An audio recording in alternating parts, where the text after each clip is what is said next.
Because there's no choice. Because ration cards depend on it. Because even breathing feels regulated now. But mostly because stopping would mean asking yourself whether you're a builder or a cog, and maybe the answer would break you. The sirens wail long before the lights go out. That eerie, rising howl has become almost routine. Like a dog's distant whimper, you try to ignore until it gets close. You don't even flinch anymore. You just grab your satchel, pre-packed with the essentials, and shuffle down the stairs with your neighbors. Everyone moves like shadows now, silent and automatic. It's your 5th air raid this month, but who's counting? The shelter is damp and cramped, built in the basement of an old apartment block that probably wasn't designed for this kind of use. The concrete sweats, mold creeps up the corners like it's competing with the fear.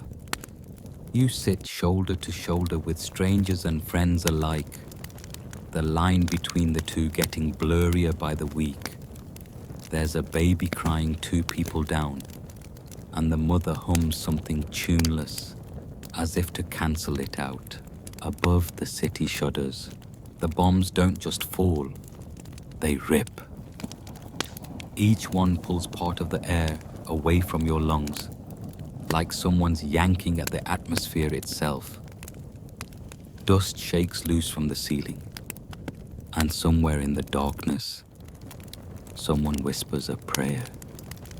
You don't.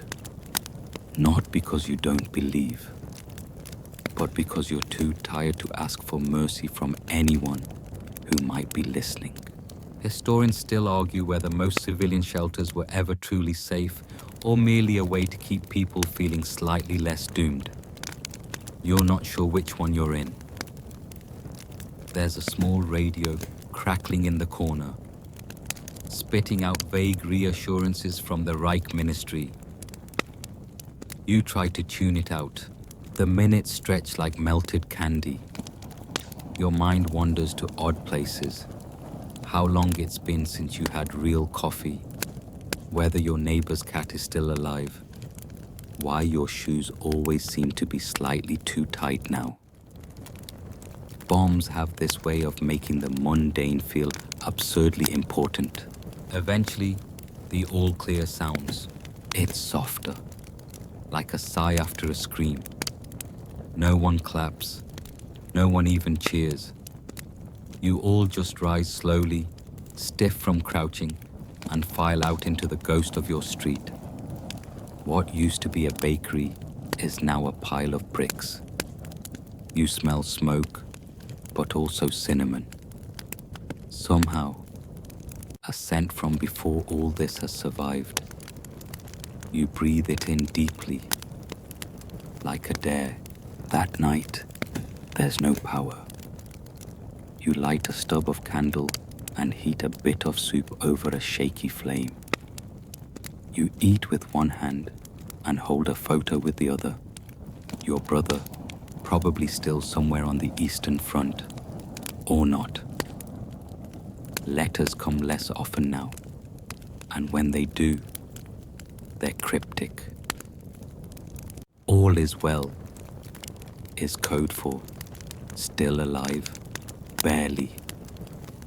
You try writing one back, but give up halfway through. What can you possibly say that doesn't sound like a lie?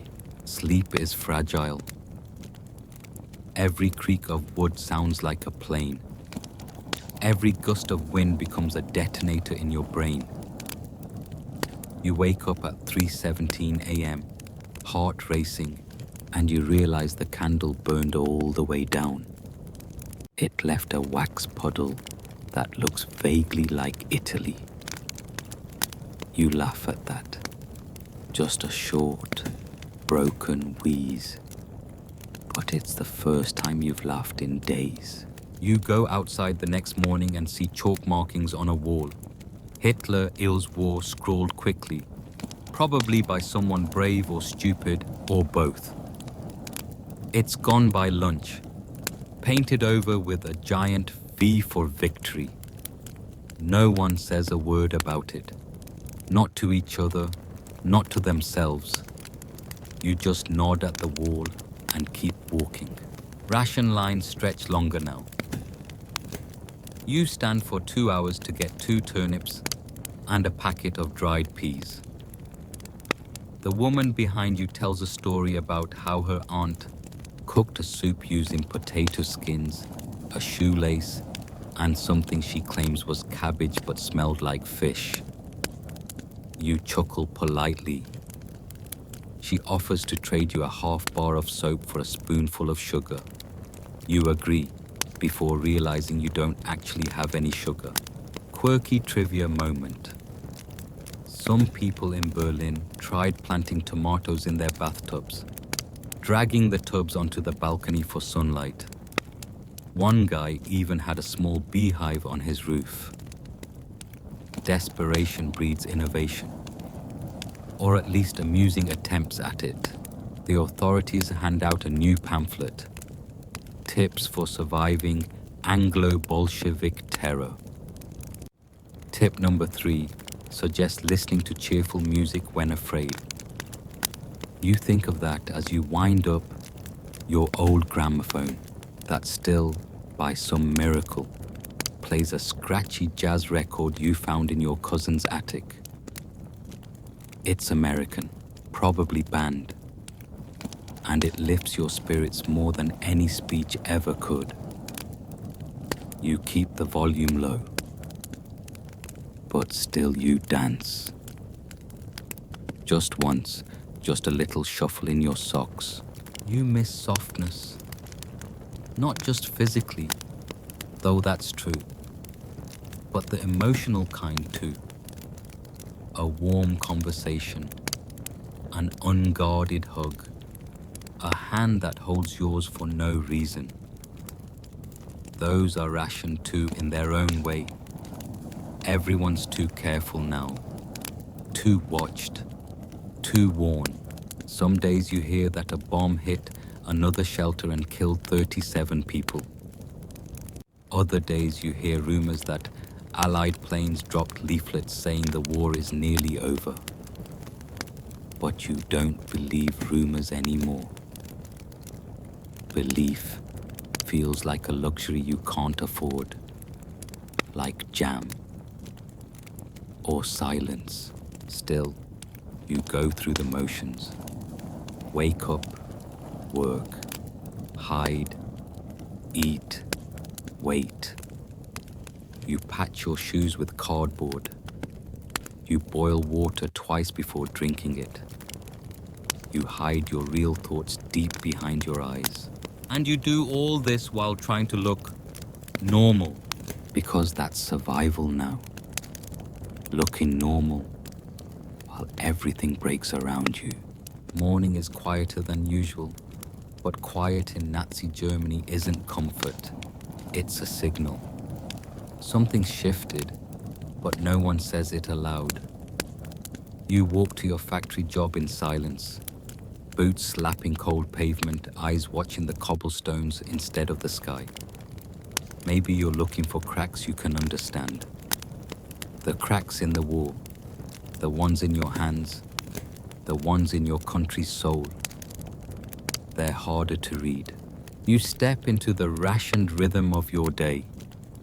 The factory smells like rusted metal and old sweat. Your hands remember every movement before your brain does. Tighten the bolt, twist the wrench, stamp the frame. You're not building dreams. You're building weapons.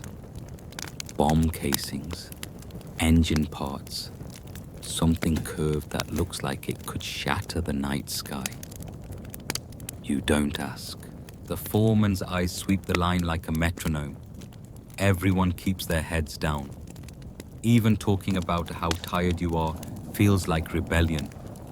It's amazing, you think, how fast silence becomes habit. There used to be jokes. little ones, whispered while the drill buzzed too loud for anyone to hear. But jokes are dangerous now. One wrong laugh and you could vanish.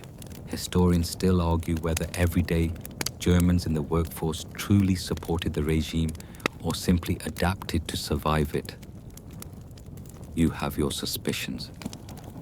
You've seen a man promoted just for singing louder during a Hitler speech. You've also seen someone quietly replaced for coughing during the national anthem. You fake the right expressions. That's what this war demands more than loyalty. The appearance of loyalty. On break, you sit with the same people as always. Greta offers a bite of something that might be sausage. You say no. You're not really hungry. It's more that you've forgotten how to be. Karl reads the front page of the Volkischer Beobachter like it's gospel. The headlines scream of victory. The pictures don't show rubble. You stare at the black and white lines until they blur. Then he says something odd. Heil doesn't sound like hope anymore.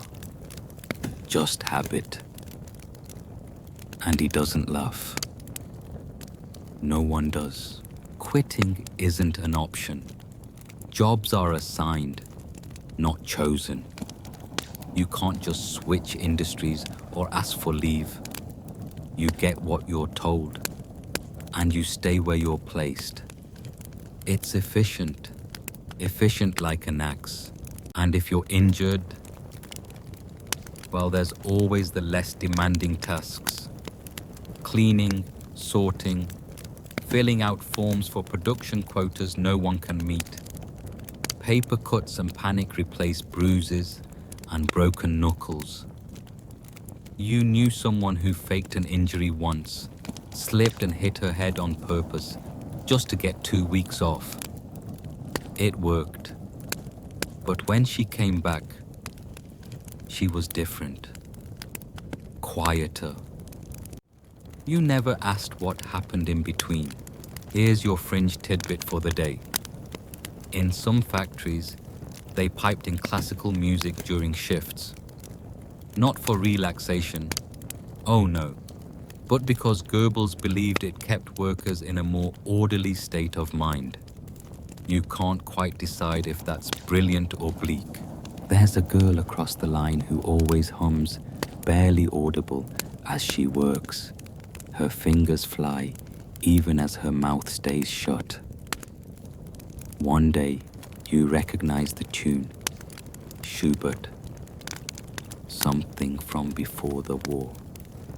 She never makes eye contact, but the melody finds you again the next day. A rebellion in minor key.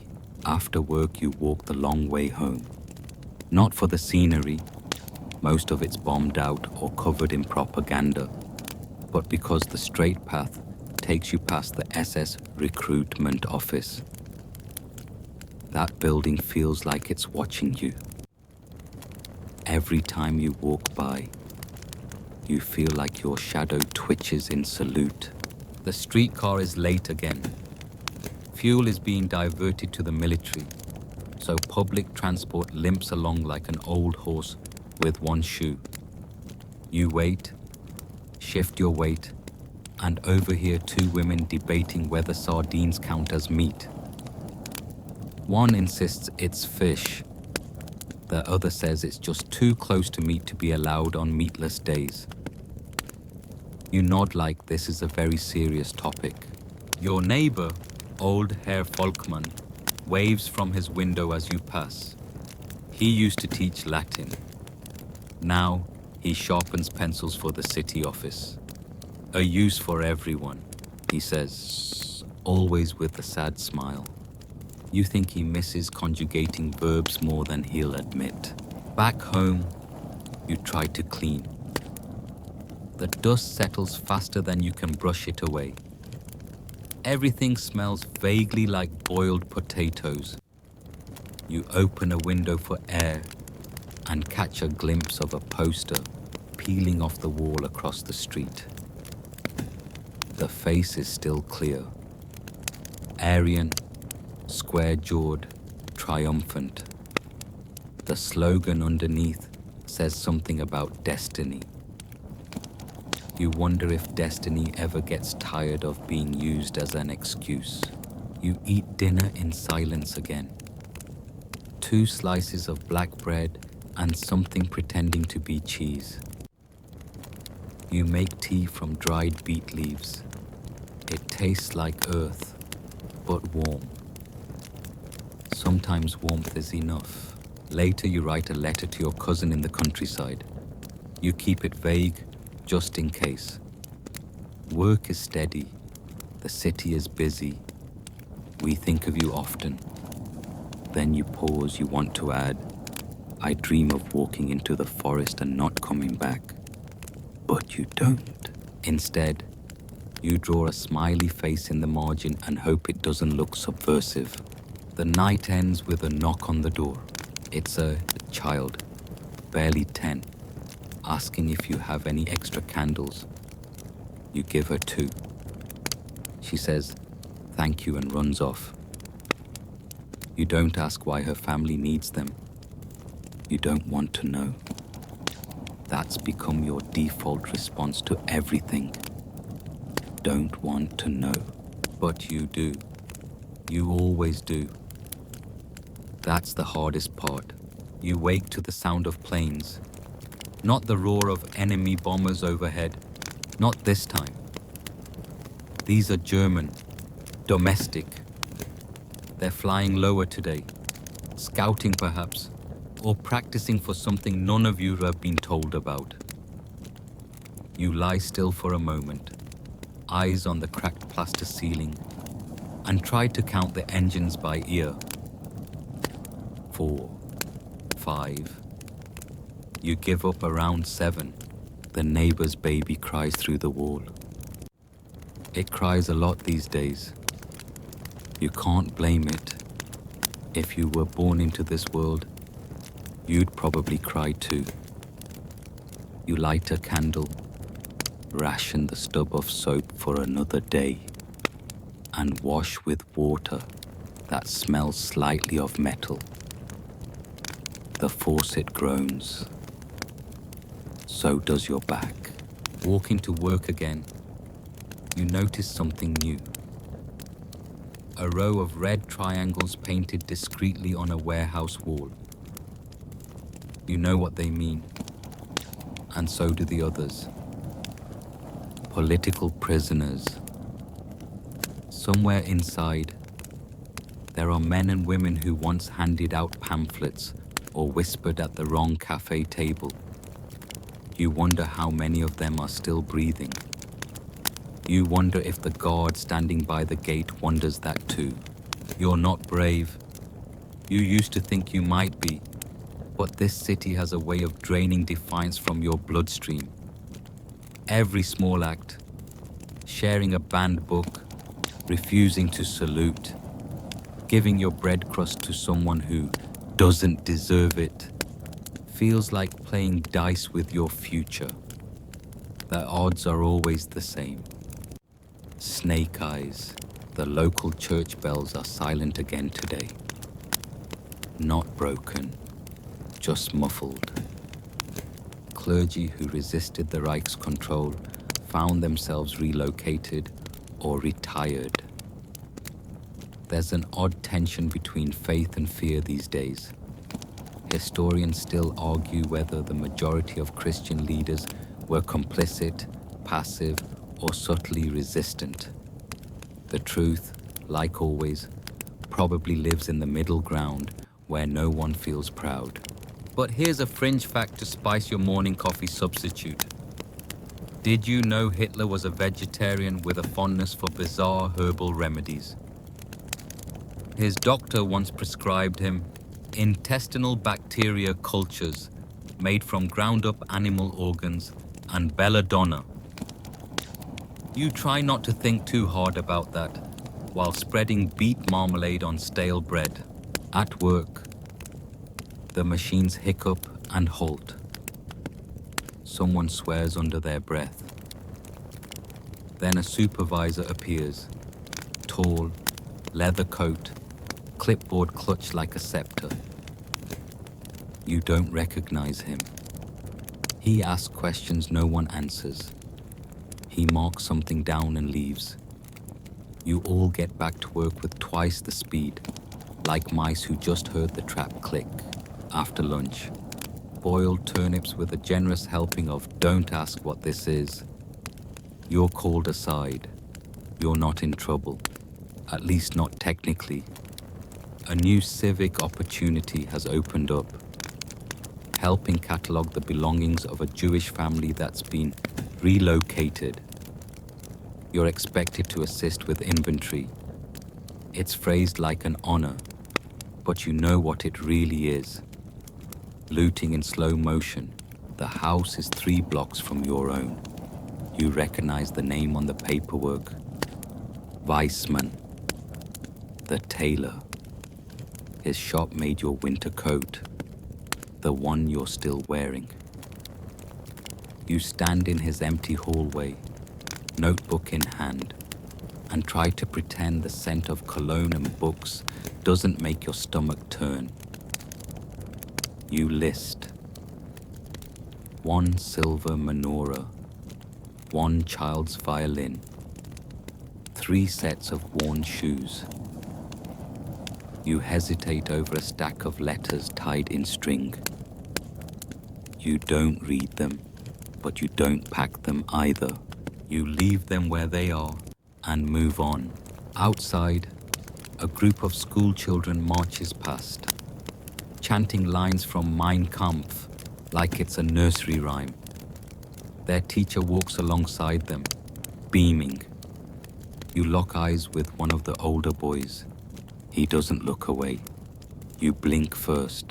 Back at the factory, no one asks where you went. That's the new etiquette. Don't ask, don't answer. Just keep building whatever it is they tell you to build. You overhear someone say the Allies bombed Hamburg last night. 40,000 dead. You don't know if it's true. You don't know if you want it to be. The black market is alive tonight. In a back alley behind the bakery, you trade a bundle of firewood for 2 eggs and half a bar of soap. No one speaks. The currency of this city is quiet understanding. Your friend Lotta shows you a newspaper clipping later, folded carefully into her bra to avoid suspicion. It's from a British leaflet dropped by plane. It shows a photograph of Auschwitz. You stare at the chimneys. They look like any other factory. That's what haunts you most. Maybe it's fake, she whispers. Maybe it's not, you answer. Historians still argue how much the average German knew about the death camps. Some say it was an open secret. Others insist it was hidden too well. But here, in this moment, you know one thing.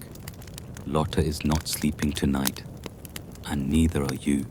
The blackout siren wails later than usual. You fumble for your coat and candles. Down in the basement with the others, the air tastes like dust and regret. An old man tells stories about the First World War, about horses and trenches, and a time when poison gas was the worst thing they could imagine. A woman knits. A child draws swastikas on the wall in crayon. No one tells him to stop. After the siren fades, you climb back up to the surface. The moon is hiding behind thick clouds. You walk home slowly, ears still ringing. The city smells like scorched paper and overboiled cabbage. Back in your room, you fold the extra blanket over your feet and lie still. Outside, a dog barks once. Then silence again. You close your eyes and wonder what it would feel like to live somewhere where silence means peace. But that's not here, not tonight. The next morning greets you with smoke on the horizon and a sky smeared with a brownish hue of coal soot. It's the kind of dawn where the sun forgets to show up entirely. You pull on your boots, the ones with newspaper stuffed in the soles to plug the holes, and head out into a street that feels like it's bracing itself. You know the feeling. There's a poster pasted crookedly on the brick wall beside the butcher's. You've seen dozens like it before. Stylized eagles, triumphant slogans, maybe a smiling soldier shaking a farmer's hand. This one is different. A photo. Grainy. It shows a row of women with shaved heads behind barbed wire.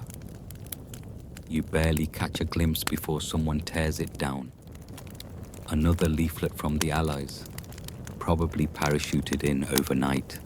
You don't say a word, but your pulse skips all the same. Someone saw you looking. At the train station, you notice the uniforms have changed. More black coats, more dogs. The usual rhythm of the city, the pretense of routine, is wearing thin. And yet, the trains still run, and people still crowd the platform. A woman behind you is carrying a suitcase with a broken handle. She doesn't speak. Her child has an ID tag pinned to his coat, and wide, dry eyes that don't blink often enough. You look away. Today's destination? A munitions depot.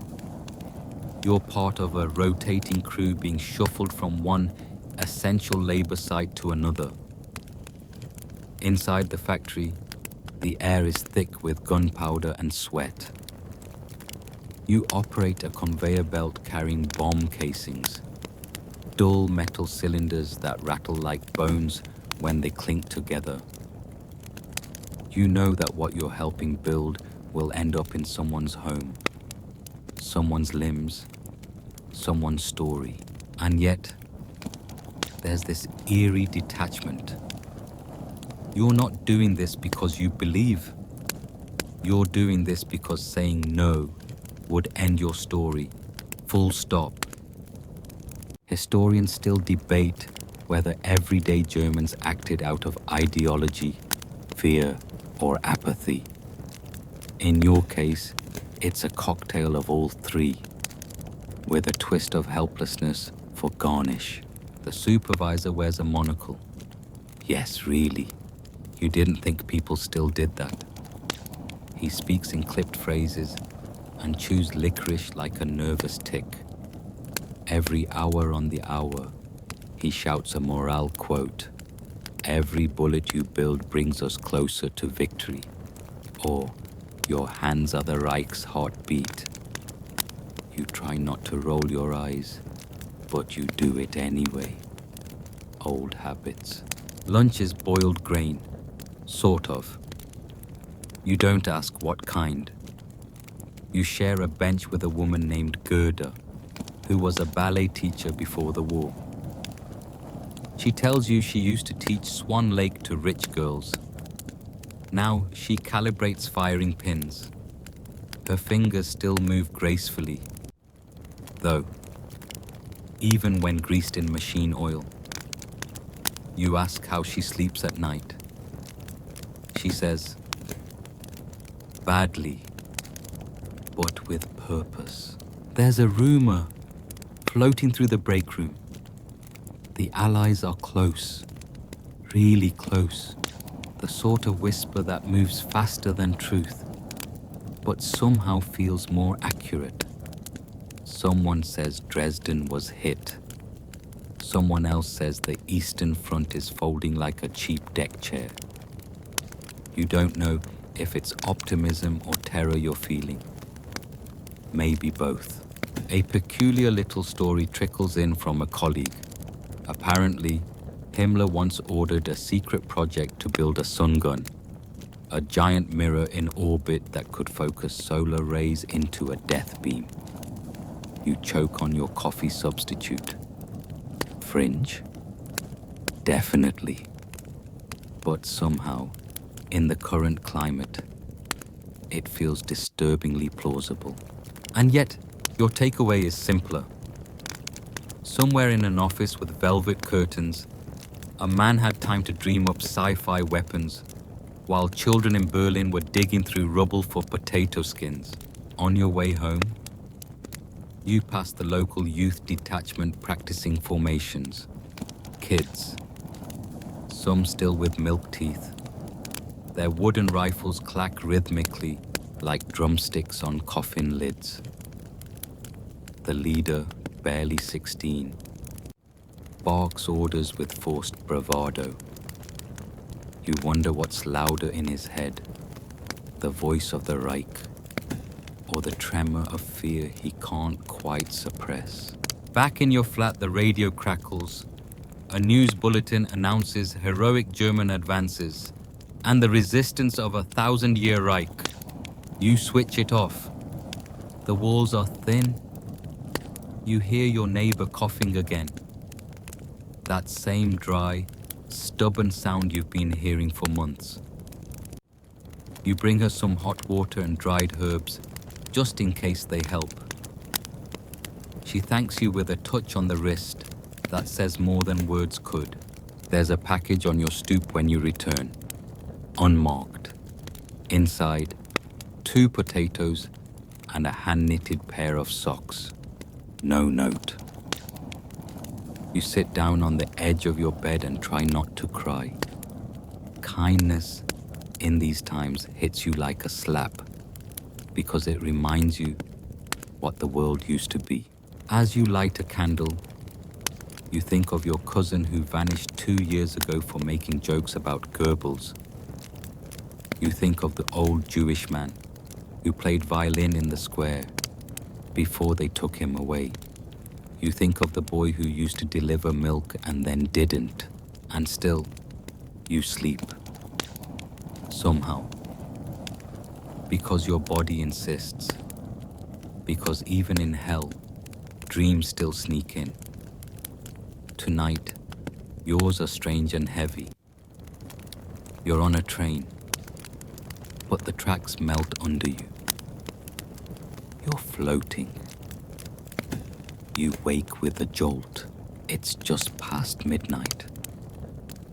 You sit up and listen. No bombs, no sirens, just the sound of breathing. Yours, your neighbors, the cities. Faint, but still there. By